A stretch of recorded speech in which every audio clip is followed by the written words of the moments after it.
The Apostle Paul talks about another fullness, a fullness that appears all over the Bible. It's called the fullness of the nations, the fullness of the Gentiles.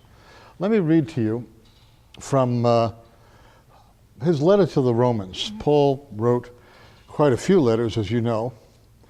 And in Romans chapter 11, he's talking about God's dealings with Israel and the nations.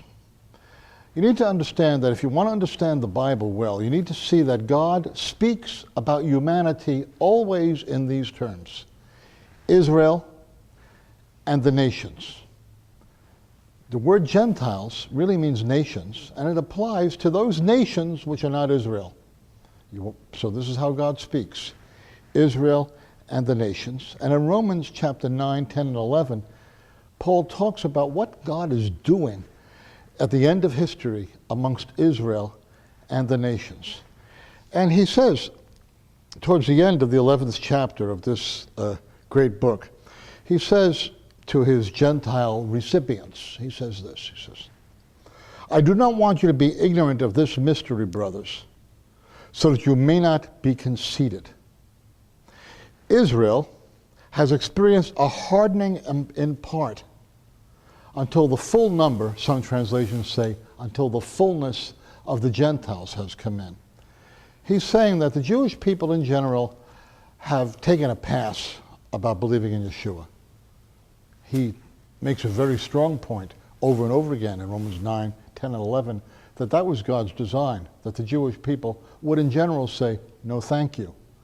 Because by their saying no thank you, the Gentile nations had a chance to say, "We'll take it. We'll receive the package of salvation that God is delivering through Yeshua the Messiah." But you see here he talks about the fullness of the nations. A hardening in part has happened to Israel. It's a partial hardening and it's a temporary hardening.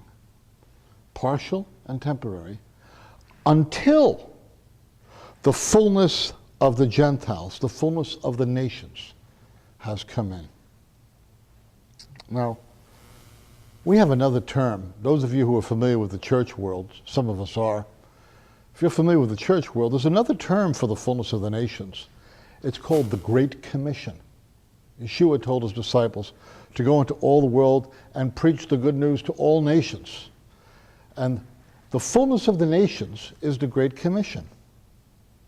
And so, as a matter of fact, in Luke we read that Jerusalem will be trodden down by the Gentiles, by the nations, until the times of the Gentiles are fulfilled. Interesting quotation.